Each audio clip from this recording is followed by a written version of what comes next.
Is there any chance that the government tries to use a war to distract the people? Yeah, that's a great question. And the answer is, that's what wars are for.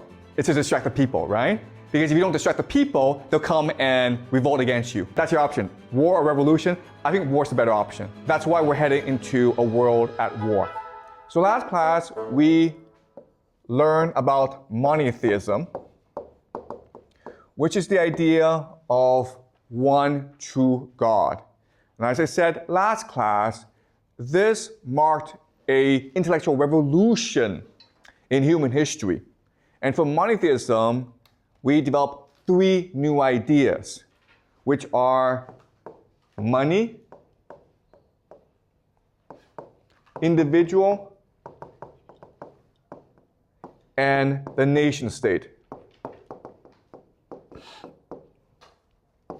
It's important to note that these ideas have always existed in human history, but with monotheism, these ideas became the dominant paradigms. And together, they will give us modernity and create the world that we live in today. Okay, so that's what we discussed last class.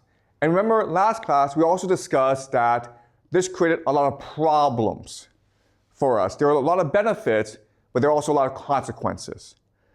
Okay, so we're going to continue the story of humanity today. And today, I want to focus on a very specific question. Why do societies rise and why do they fall? Okay, and I know that these first few classes may seem abstract and theoretical, but that's because we're developing the analytical models in order to better understand our world.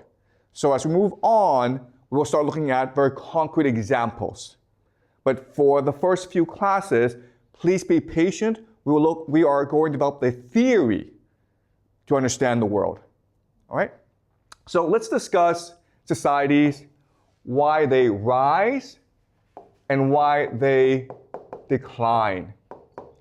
Now, unfortunately, we live in a world in decline. So there are lots of signs that the world is in decline. What are these signs? Shout out some signs. Wars? Yeah, very good, okay? So you have conflict and wars. You look at the situation in Ukraine, look at the situation in the Middle East. But also, you may have seen the news and you have seen conflicts arising in Southeast Asia, Thailand, Myanmar. Also, Trump is about to send US troops to Mexico and Venezuela. Okay, so we live in a world of conflict. And that tells us that the world is in decline. What are some other signs? Environmental issues. Good, yes. So you have climate change. Okay, we are putting too much pressure on the environment, so the air, the water, the land is becoming much more toxic. Okay, good. What else? Good, yes, unemployment is going up. But not only that, but people's attitude towards work is declining. We live in an age when people don't take work that seriously. People are not as enthusiastic. They're not as motivated to work hard as before. And we call this in China the Bailan age, right? The age of Bailan, meaning let it rot. Like, who cares? Don't take things too seriously. In America, the term is called quiet quitting. Okay? You pretend to work, but you're not really working. What are some other signs?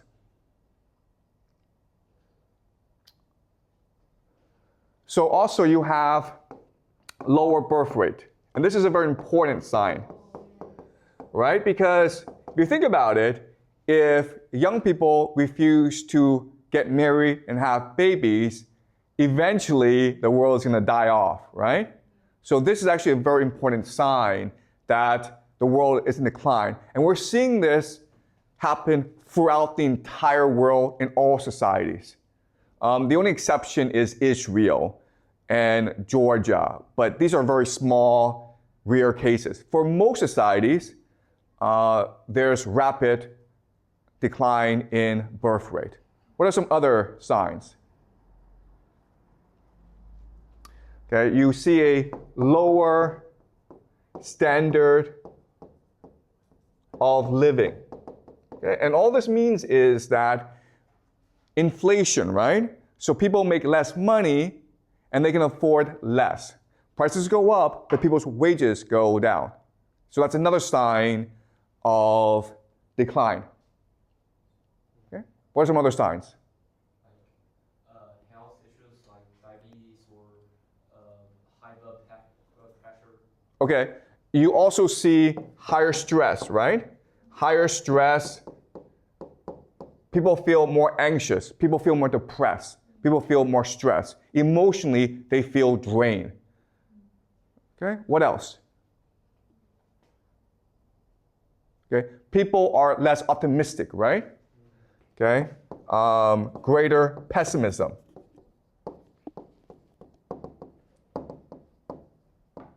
Okay, also, and this is really important, is the idea of debt, right? Both public and private. There are lots of governments around the world that are facing a fiscal crisis. A fiscal crisis just means that they spend more than they take in tax revenue. There are many families in China, in the United States, throughout the world that are heavily in debt. Okay, so debt is a huge issue for the world today. Also, lower cohesion and trust. And what this means is that people no longer trust each other as they did before. Society is less cohesive. If you walk on the street and you see a man on the street bleeding or hurt, you're less likely to help him. Okay, and this is very true not only in China, but also elsewhere as well. So lower trust issues. What are some other signs? Disease. Okay, greater disease, yeah. Okay, increase in disease. People are less healthy than before. People are more stressed than before. People are less optimistic. So we can go on and on and on because the signs of rapid social decline are too many. Now, these are signs of decline. Well, if we look at rise, then obviously it's the opposite, right? Yeah. People are much more willing to trust each other. Rather than going into debt, people will save money. People are healthier. People are much more optimistic. People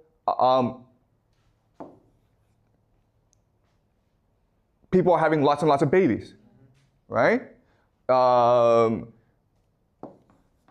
People are employed. Okay? So these are all signs that society is in decline. The rise, it's the opposite. Also, another sign of decline that's very important that doesn't really happen in China, but happens in the Western world is immigration. Okay? Immigration. Immigration is a huge issue in the Western world, and we will discuss immigration in future classes. But immigration is a sign of decline because it reduces cohesion. Okay? And it also reduces the standard of living. Okay? Another sign of decline is also housing prices go up. So people can no longer afford to buy a house. This is true in China. Young people can no longer afford to buy a house, but it's also true throughout the world. Okay? It's really hard for young people to get by. Okay? All right. Also, fiscal crisis, right? We talked about this, but the idea of fiscal crisis is the government cannot afford a lot of public expenditures. in the future, maybe 5, 10 years from now, pension will be a huge problem for governments. Okay? So these are all signs of rapid decline. All right, now having done this, what I'm going to do now is go over some theories as to why this is happening. Why is the world in decline? Okay? And there are lots and lots of theories, but I will present 3 theories to you that I think are interesting. Okay? The first is the idea of financialization. And this theory is proposed by an economist, a French economist named Thomas Piketty. Okay? And he wrote a book called Capital in the 21st century. It is a fantastic book. You don't have to read the book, but if you have a chance, you should definitely pick it up because it is a very easy but very illuminating read. And what he argues is that what happens in society is that capitalism transitions from phase to phase to phase. In the beginning, you have consumer capitalism, meaning that what the society is trying to do is create goods that consumers want to buy. This is an era of rapid wealth generation. Then you move into financial capitalism, which is a period of investment. Rather than build factories, you put the money into the stock market. Okay? So you're trying to generate as much money as possible. But what we discussed last class that's very important is wealth and money are not the same thing. So in the first phase, consumer capitalism, you focus on the generation of wealth. In financial capitalism, you focus on the generation of money. And then you move on to monopoly capitalism, which is where just a few companies control everything. And we live in an era of monopoly capitalism. And this happens because it is much more profitable for companies to be monopolies than to be in competition with each other. Financial capitalism is looking to create as much money as possible, not as much wealth. And so a few companies come to dominate, become monopolies. And that's the age we live in today. Okay? Now, why is this important? It's important because when we make this transition, people are no longer focused on working hard. They're only focused on speculating. All right? So let me give you an example. Let's just say I'm an entrepreneur and I want to make as much money as possible. Well, what I do is I build a factory. When I build a factory, I'm creating real wealth because a factory requires you to hire workers. It requires you to build technology. It requires you to build goods that people want to buy. But after I build a factory and I make a lot of money, I want to take this money and let it grow as fast as possible, so I put it in a stock market. Okay? And that's just how people behave. The problem is that if too many people do that, then no one's really working. No one's creating real wealth in the economy. The other problem is that because of the way capitalism is set up, if everyone's putting the money in the stock market grows too fast. And the real economy does not grow that fast, okay? And the difference is stark.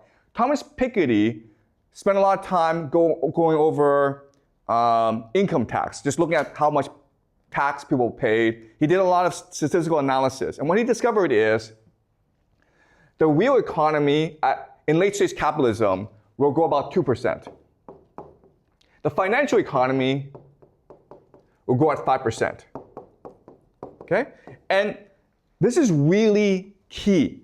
What this is telling us is that if you have $1 million, You could choose to go and open a restaurant, or you could choose to invest in the stock market.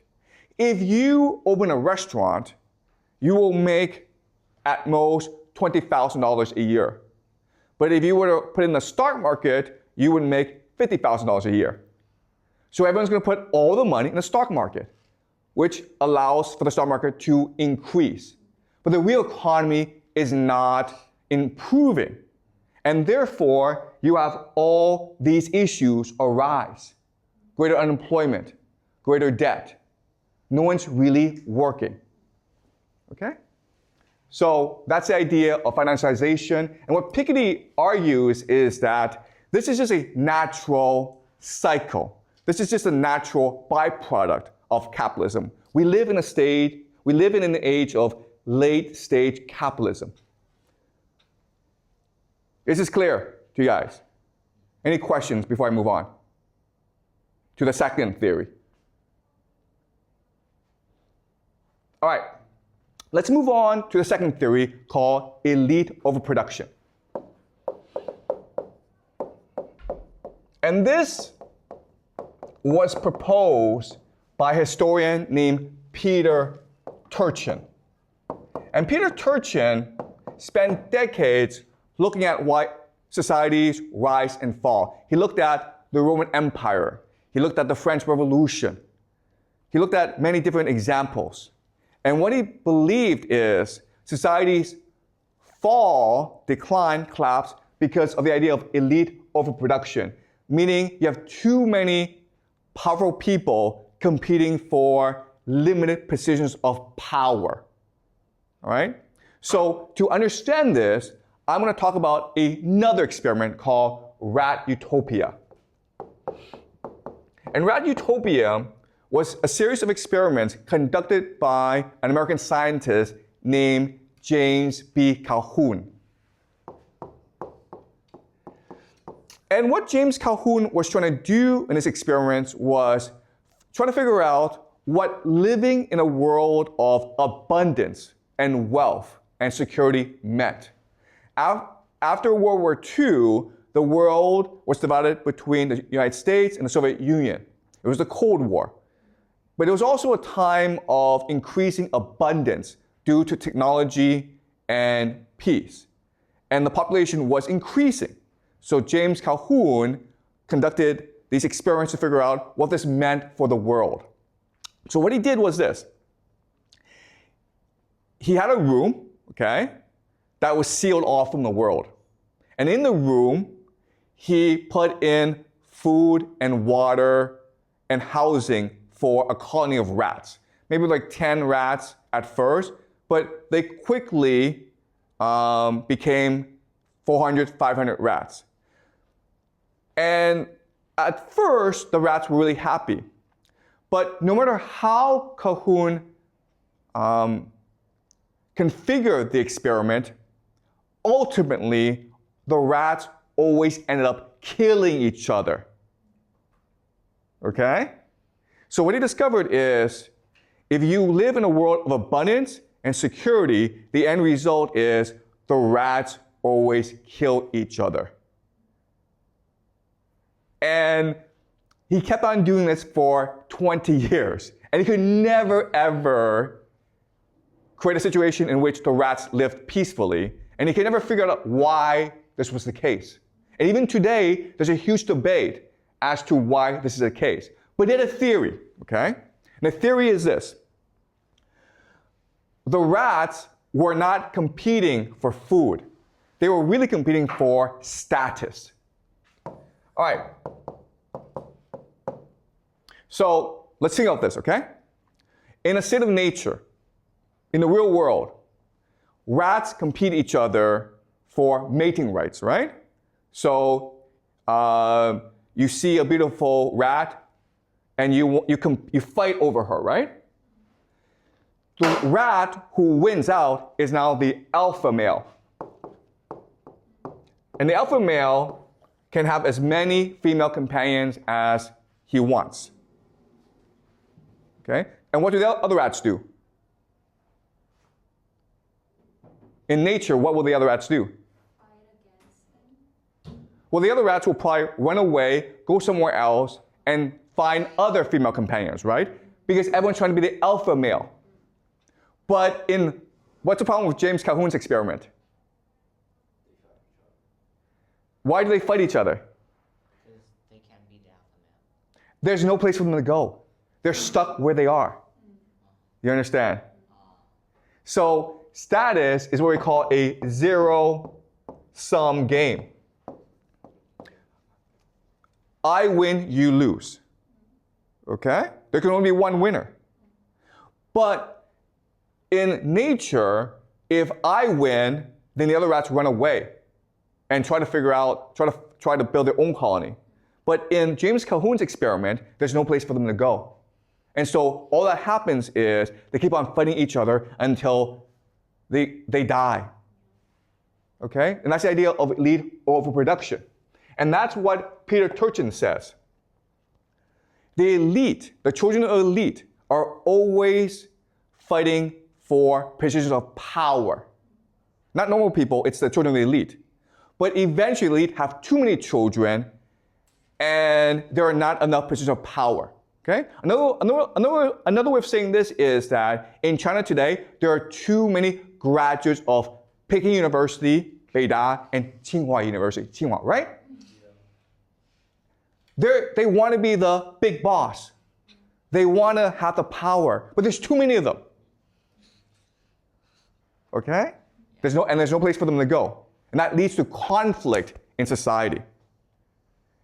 And ultimately, what Peter Turchin has discovered is, if that's the case, then elite overproduction will ultimately lead to either war or revolution.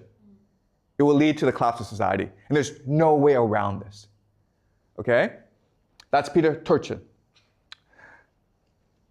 Now I want to go to the third theory. And the third theory is the idea of a civilizational life cycle. And this is proposed by a German philosopher, scholar named Oswald Spengler. And what he argues is that society, culture, civilization, it's no different from a person. As a person, as a human being, we go through a life cycle. We are born, we grow up, we mature, then we die. Right? And there's no way around this. We all have limited life cycles. You can live to 100, you can live to 150, but eventually you'll die. And what also Spengler says is that happens in society as well. And there's nothing anyone can do of this. So let's go over the life cycle for civilization, okay? In the beginning, you are in the village. Then you move to the town. Then you move to the city. Then you develop the megacity. Okay? Not all civilizations will go through the cycle, but the successful ones will go through the cycle. Okay? You start off, so the Romans, right? The Qing dynasty. You start off in a village, then if you're successful in the village, you build a town, then when you're in a town, and you're successful, you defeat other towns and you build a city, and you become a megacity. Okay? And what Oswald Spengler says is, at the height of the civilization must now die. Okay? So let's go over the theory. Well, in the village, life is pretty simple. People work hard. Okay? They are united. They have a collective mentality. Everyone's helping each other. And also, what's really important is lots of babies, right? It's very common for mothers to give birth to 10, 11 kids in a village, right? And the reason why is kids are free labor. So you're incentivized to have as many children as possible. Okay, so this is the framework of a village. But as you go up the civilization ladder, as you mature, as a civilization, what happens is you have increased abstraction. Abstraction is just a fancy word for you're removed from reality. Okay? So when you're in a village, you understand everything, right? You understand, oh, the food that I eat comes from the seeds I implant, right? But when you're in a city, guess what? Those drinks you're drinking, you have no idea where it comes from, right? The food you're eating, you have no idea where it comes from. It's all abstract to you. It's all removed from reality. Okay? So in the village, people are engaged in working hard and in helping each other. But as you move up, people become much more individualistic. Right? You're concerned about your own personal pleasure. You're concerned about how do I derive benefit from this? Okay? So another way of saying this is, in a village, what keeps people together are emotions and tradition and relationships. But when you move to a megacity, what is it that holds people together? It's money, right? Money is the greatest abstraction. The problem with money is that it means we don't have to ever trust each other. In a village, if you get sick, everyone comes and helps you, right? But in the city, if you get sick, you go to the hospital and pay the doctor. Your neighbors don't have to care. Your family doesn't have to help you. Okay? So you become individualized. You become atomized. Okay? And in this megacity, what happens is, because you are concerned only about your own individual pleasure, you don't work hard anymore. In fact, what you want to do is you want immigrants to work for you, right? You no longer care about other people. All you care about is yourself. And guess what, guys? You don't want to have any children. Okay? And that's why the megacity represents the death of civilization. And what is Beijing? What is Shanghai? What is Washington, D.C.? What is New York? What is Paris? What is London? They're all megacities. Okay? And that's why we have these trends. And what Oswald Spengler says is, there's nothing anyone can do about this. It is a natural life cycle. All right? So these are the three major theories I want you guys to remember. Okay? Sorry, can you give the microphone? Yeah, can you just speak in the microphone? But what if there is a universal target that forces everyone needs to work together? You know, will that work out to like everyone just put down all of these problems and figure out the... Yeah, okay, I understand. That is a great question, okay? So the question, to rephrase it, okay, is, yeah, but what if there's an external threat, okay? An external threat. If there's an external threat, then surely this system, this life cycle, can be extended, right? And external threats are examples of, hey, let's say there's an alien invasion. Let's just say China's being attacked by the United States, right? And unfortunately, the answer is, it does not matter. Because once you've reached the point of a megacity, first of all, you're so selfish, you're self-absorbed, you are not aware of external threats. The other issue is, you're no longer capable of working together because you don't trust each other. Okay? So the external threats factor doesn't really matter. But that's a great question. Thank you for asking, okay? Yes, in theory, oh my God, if aliens come, then humans would unite. No, that's not what would happen, okay? What would happen is certain factions of humans would try to align with the aliens to conquer everyone else. All right? All right. So having gone through these three theories, what I'm going to do is combine them together to create a comprehensive, holistic, broad theory of why societies rise and fall. Okay? All right.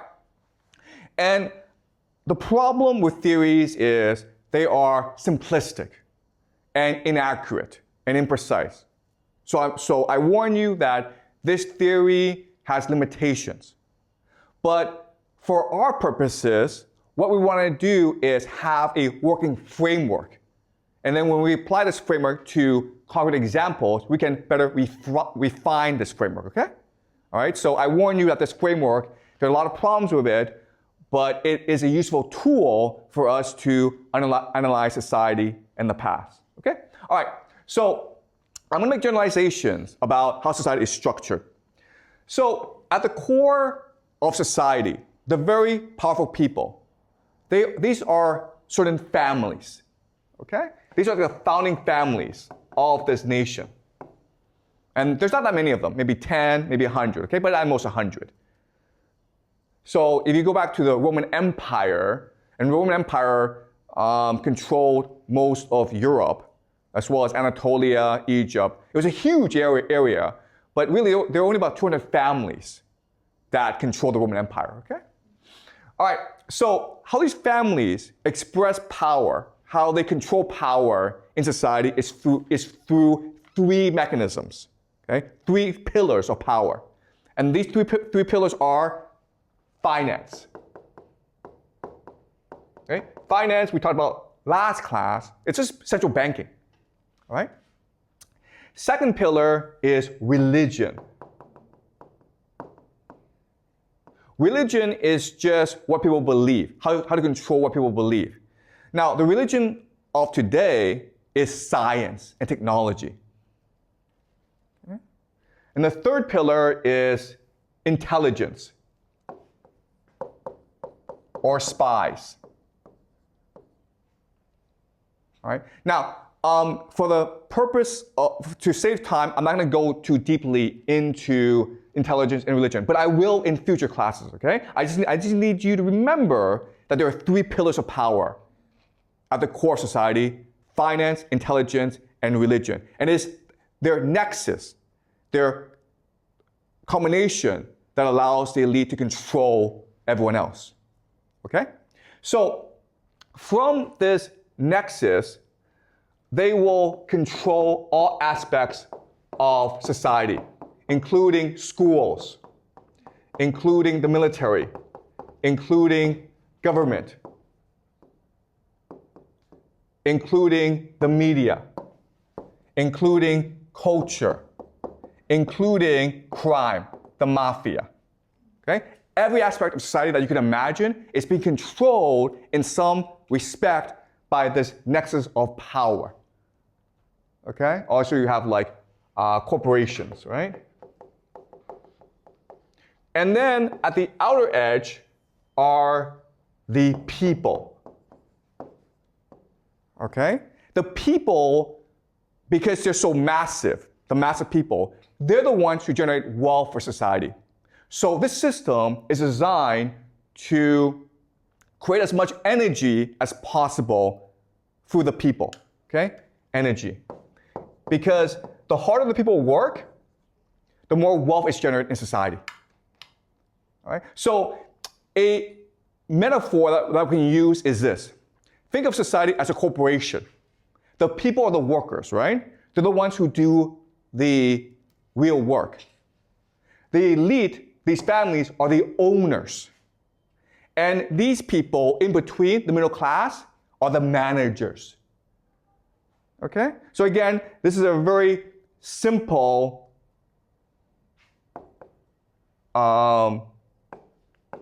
metaphor, and it's not accurate, but it's useful for analysis. Okay? So the families are the owners of the corporation, the people are the workers, the people in between, the managers, are the managers. And we call these people the middle class. There have been other names for it in China before in history. We call them the scholar officials, right? Another name for them is something called the professional managerial class, PMC. Also, another name for them is the petty bourgeoisie. Okay? Again, you don't need to know these names. For the purpose of simplicity, we will just call them the middle class. All right. Does that make sense? Okay. So having gone through the structure of society, let's talk about what happens when society rises and falls. Okay? When it rises, the dynamic of these three groups, it's very interesting. When it rises, the families who own the nation are happy to let the managers control society. And this is what we call democracy, right? And the managers are always providing feedback to the families and saying, we should treat workers better. If we treat workers better, then they will work harder. Okay? And at this point, things are great. The people feel that they have a voice in the system, they're making good money, everyone's really happy. But what happens because of the elite overproduction is these families produce too many children who want positions of power. Basically, they want to spend money from the corporation. And now the corporation is in trouble. It's in debt. Okay? So at this point, what happens is this. You would think the managers would say to the families, listen guys, we need to be more fair to the people. But what really happens in reality is the managers exploit the people. Okay? The managers will now deceive. They will lie to the people. They will commit fraud. They will exploit the people. Why? The reason why is this. What the managers really do is something called rent-seeking behavior. Okay? Rent-seeking behavior just means they have a certain power that they want to exploit in order to extract wealth from other people. So for example, the most classic example is you own an apartment in Beijing, right? So you rent it out to someone who needs to live in Beijing and you collect rent. Well, this is true for a lot of people. So if you are a lawyer, you collect rent because only you can work in the court system. So if you want to sue someone, or if you have a contract dispute, you have to go to a lawyer, okay? The lawyer is collecting rent. And that's what the middle class, the professional managerial class do. They are rent seekers, okay?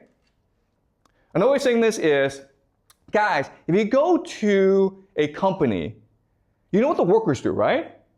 You know what the managers do? They really don't do that much, okay? And this is true for the middle class. Like, the managers, the middle class, live very nice lives. And so when the company's in trouble, the managers are like, well, I have a very nice life, I have a very nice job, but I don't really don't do anything, so I'll probably be the first to get fired. So they have to show their worth. They have to prove their worth, and therefore, they exploit the workers. Okay? Do you understand? They push the workers harder to generate more wealth. All right? So in the decline phase, this is not really a problem. But what happens over time is the conflict within the elite gets worse and worse. Elite overproduction. And what will eventually happen is they will form into factions that compete against each other for power. Okay? And when that happens, then society becomes aligned into factions. The factions will bring in certain elements of the middle class, which will then bring in certain elements of the people. And now, what happened is civil war or revolution. And this marks the collapse of society. What's really important for us to remember is this is a natural cycle, and no amount of external threat will change that dynamic. Why? Because it's very common for these factions to align with mercenaries. Okay? So there's foreign invasions Not because some guy overseas is like, oh, this society is unstable, I'll come and invade. What happens often is a certain faction invites mercenaries into the nation as part of the power struggle. And then the mercenaries realize, you know what? We can stick this for ourselves. All right? So when you reach the collapse phase, the society is much too insular, much too racked with infighting to care about external threats. And that's why, if there's an alien invasion, it really wouldn't change anything. Okay? All right? Is this clear to you guys? Yes. So again, this is the model we're working with to explain the rise and fall of societies. At first, in this system, the elite families are willing to let the managerial class incentivize and motivate the workers to do their best. And you do that through democracy, through openness, through meritocracy, through innovation. But over time, as these elite families have more and more children, and these children are engaged in rent-seeking behavior, they basically want to steal profits from the corporation. The corporation runs into trouble, and the managers are forced to coerce the people, which leads to greater conflict. And eventually, over time, the collapse happens when society breaks up into different factions, which leads to civil war or revolution or war. Okay? So that's the model we're working with. All right, any questions? Are you guys clear about this? Yeah? What if they just don't have that much children? Excuse me, what's the question? What if the elite families don't have that much children? Will this model still works? Oh, that's a great question. Okay. So what if families don't have that many children? Okay, that's a really interesting question. And the answer is, these families, first and foremost, want to have as many children as possible. Right? Because how do you pass on your power? So maybe the middle class don't want to have that many children, but the elite will have a lot of children because they need to be able to pass on their power and privilege to their children. In fact, the elite is first and foremost concerned with passing on their privilege to the next generation. Okay? And that's why these elite families expand so fast. And also, who wants to marry into elite families? Who wants to marry into them? Everyone. All right? And they have to marry into other families in order to maintain their power. Okay? So having children in a marriage is a way for the elite to maintain their power. Okay? But that's a good question. Any more questions before I continue? Okay, so let us summarize what we've learned so far and discuss what is it that allows societies to rise and fall. So we'll look at three phases: the rise, the decline, and the collapse. Okay, so when I mean decline, I don't mean like things are getting worse. I mean things aren't improving, okay? So rise is when things get better. Decline is when things are stagnant or getting slightly worse. Collapse is when the society is about to fall apart, okay? So if you look at these three particular phases of society, there are different characteristics. When a society rises, it is first and foremost open. Open just means that you have opportunities for social mobility in the society. If you're a poor person, you can make money. You can become wealthy. Your talent is appreciated. It's a meritocracy. It's innovative. If you criticize society, people are like, thank you for criticizing us because criticism makes us better people. Okay, there's open debate. Now, what's really interesting is most young societies are open societies, okay? So, for example, in 1950s, America was a democracy, right? China was communist. But, this is really interesting, in the 1950s, they were both open societies. You could criticize leaders. In fact, you were encouraged to criticize leaders. China was as democratic back then as the United States. Okay? So it's not about political systems, it's just about the what stage you are in social development. So if you're young, you're going to be open, you're going to be democratic, you're going to be meritocratic. You want to learn, so you will listen to criticism, okay? That's the first great characteristic of a society on the rise. It's openness.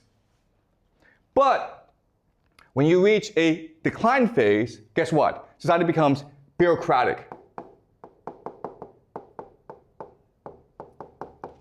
Okay? Bureaucratic. Why? Because if we go back to this model, as a company loses more and more money, the managerial class is concerned with maintaining their jobs. So they become bureaucrats. Okay? They have to prove their worth. So they create a lot of paperwork. They make everyone follow the rules. Society becomes more and more bureaucratic. Then in the collapse phase, society becomes authoritarian. Okay? Before decline is about following the rules.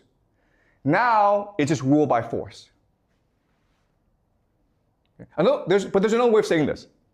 In the rise phase, what matters is the consent.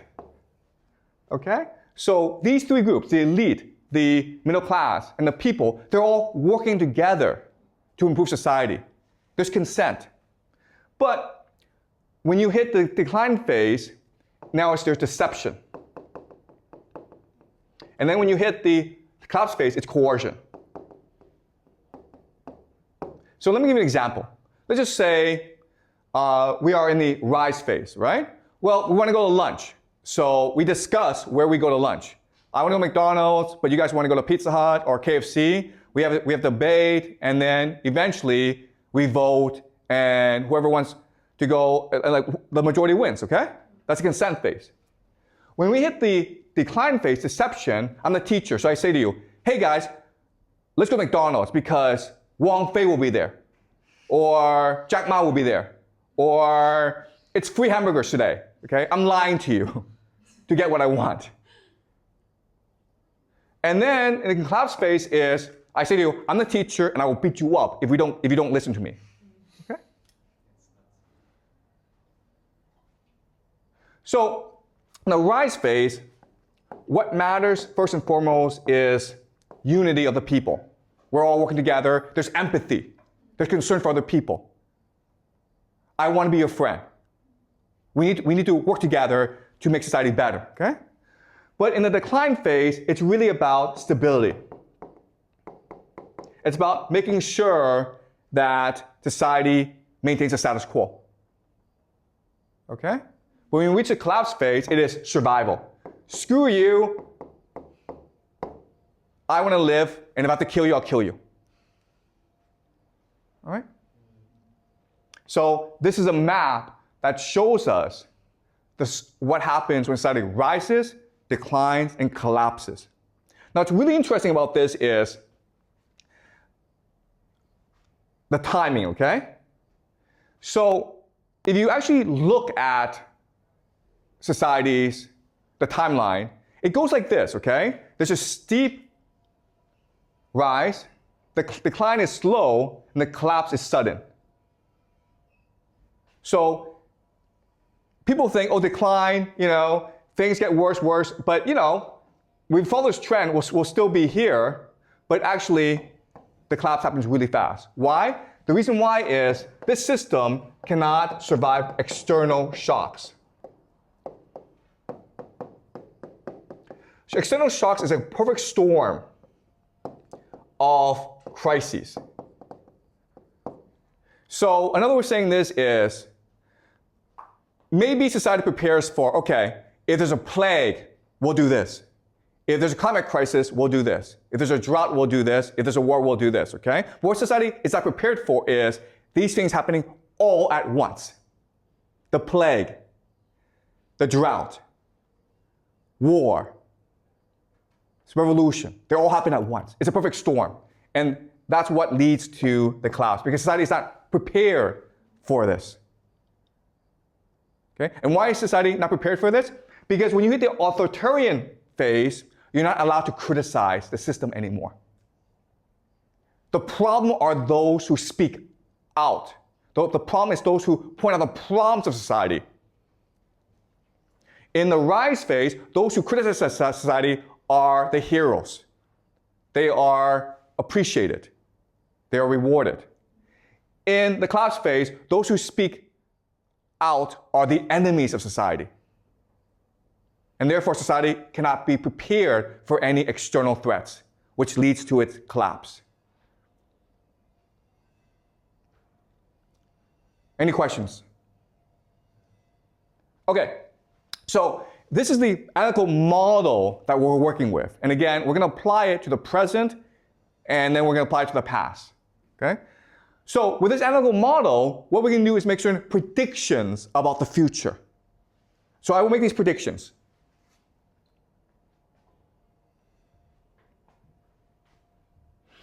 And I expect these things to happen in the next 5 to 10 years. 5 to 10 years. Or 10 to 20 years. Okay, I don't know the time frame, okay? But I expect these things to happen.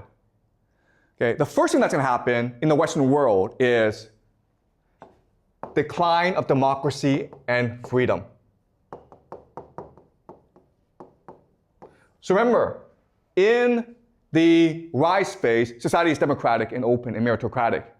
But as you move on, it becomes more bureaucratic and ultimately authoritarian, okay? So we will see the United States, Europe become much more authoritarian. You will see a collapse of democracy and freedom in these nations. And already we're seeing this happen in the United States, where Trump is using more and more military to resolve issues, right? So that's the first prediction. And this is going to happen throughout the Western world. Second thing is economic collapse. So as people have less and less right to speak up, they feel less invested in the system, they're less willing to work. Therefore, you have economic collapse. People don't believe in the system anymore. Okay, the system is in crisis. This will lead to immigration. The government is like, you know what, if the people don't want to work, screw them, let's bring in immigrants to do the work. Okay, let's replace our population. But the people are not going to sit back and take it, right? This leads to civil war.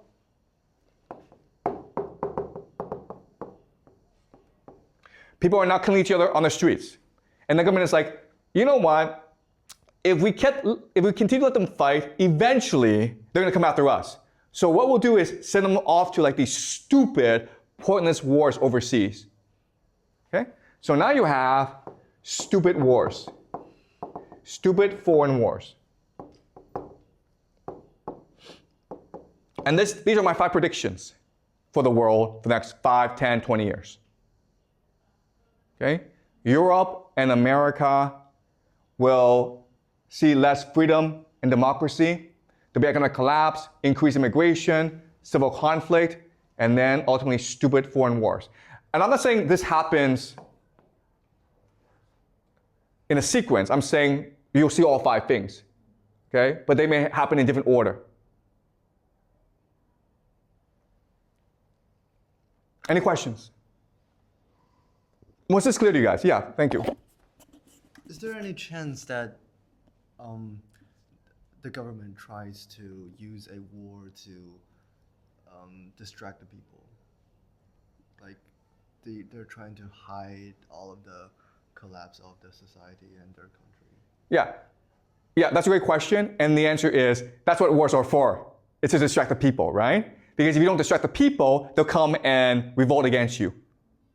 So you either send them to a war, or you could have a French Revolution on your hands. Right? That's your option. War or revolution? I think war's the better option. That's why we're heading into a world at war. Why not revolution? Okay, no, I'm saying like, if you don't send the people to war, they will revolt against you. So you send them off to war to distract them, to get rid of them. But what if they're right? They don't care. Okay, there's no right and wrong here, okay, guys? Okay, all right. Okay, I apologize, okay? But one thing that you will learn in my class is there's no right and wrong. There's no logic, okay? It's not like it is immoral to send people to war. I know that. Thank you very much. Okay, but I'm trying to explain to you how power works. That's the theme of this course. I'm trying to explain to you how people in power think and behave. All right? And again, I keep on saying this. I don't know if I'm right. But what I'm doing is I'm presenting a theory, a model that we can use to make predictions. And if these predictions work out, if it actually happens, then our model, there's some accuracy to our model, okay? We'll have to refine our model, but there's some accuracy to it. But hey, if tomorrow Trump, Putin, Xi all get together and says, let's be best friends, then I'm wrong, right? Okay? So that's what we're trying to do in this class. We're not trying to argue what is right, what is wrong, what is just, because quite honestly, it doesn't matter, right? Morality doesn't matter here. It's about power. We're trying to understand how the world works. And if we do that, then maybe we can work together and build a more just world. But first we need to figure out how the world really, really works. Okay? Any more questions?